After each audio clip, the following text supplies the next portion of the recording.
Hi, Deacon Ed McCormick here on day 5 of our Ignatian experience.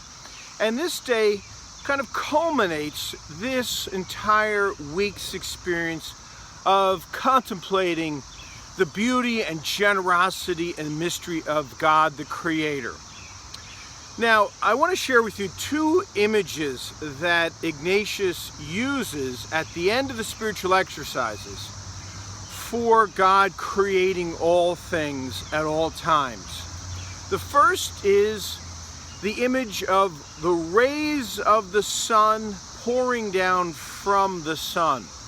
And he says that all good things come from God the way the rays of the sun pour out from the sun itself upon us. His other image is that all good things come to us from God constantly as the rain pours down from the sky.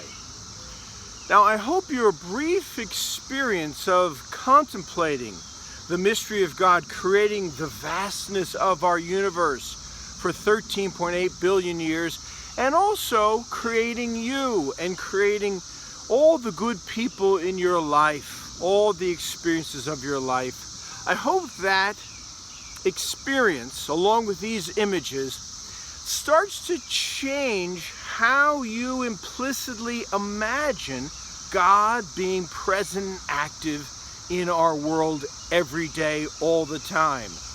Because our belief that God creates everything constantly means that God is present and active everywhere anything exists. And as you start to respond to God's generosity with gratitude, hopefully this will not only change your image of God, but also start to push back against the kind of take it for granted attitude that our modern consumer culture can easily cultivate in us. So today, for our last contemplation for the week, I want to invite you to once again allow the Holy Spirit to take you back to an event or an experience or maybe a person, and once again, in a spirit of gratitude, recall that experience. It may be the birth of your first child, or when you met your husband. It may be a moment where all of a sudden your faith came alive. It may be simply just waking up on a beautiful day like today and finding yourself moved at the wonder and mystery that God creates all this. Whatever it is, go back to that event. And this time to go even deeper, remembering that God is creating all of this from moment to moment.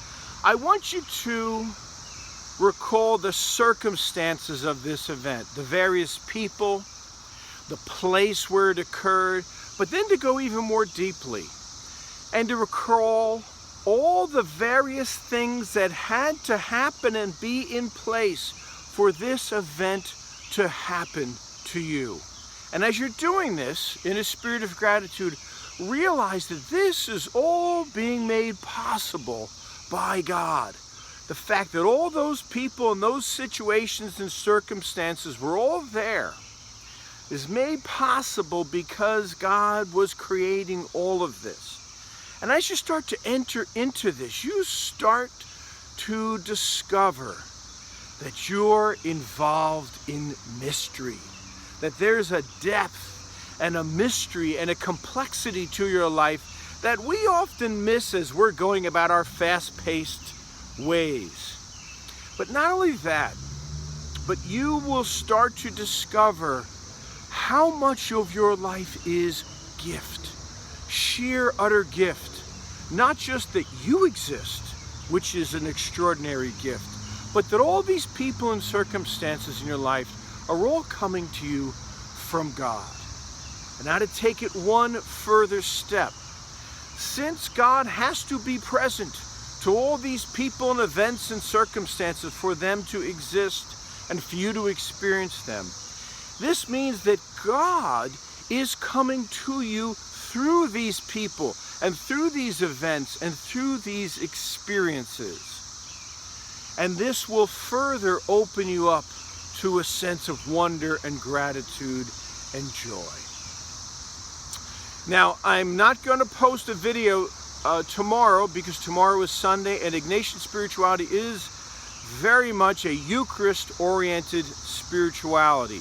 And so I want you to use the experience of the Mass, the readings, the reception of the Eucharist, gathering back together with the parish community as a way of feeding what the Lord has been giving you and furthering what the Lord has been showing you this week. I will return with a new video on Monday, but just to give you a teaser, as we have been contemplating the mystery of God creating all things, there may have occurred to you the question of what have we done with all the good that God has given us? What have we done with the gift of God's creation? What have we done with all the good people and all the good experiences that God has given us? What have I done? How have I treated God's creation? How have I treated myself and other people? We'll take up this topic next week. See you then.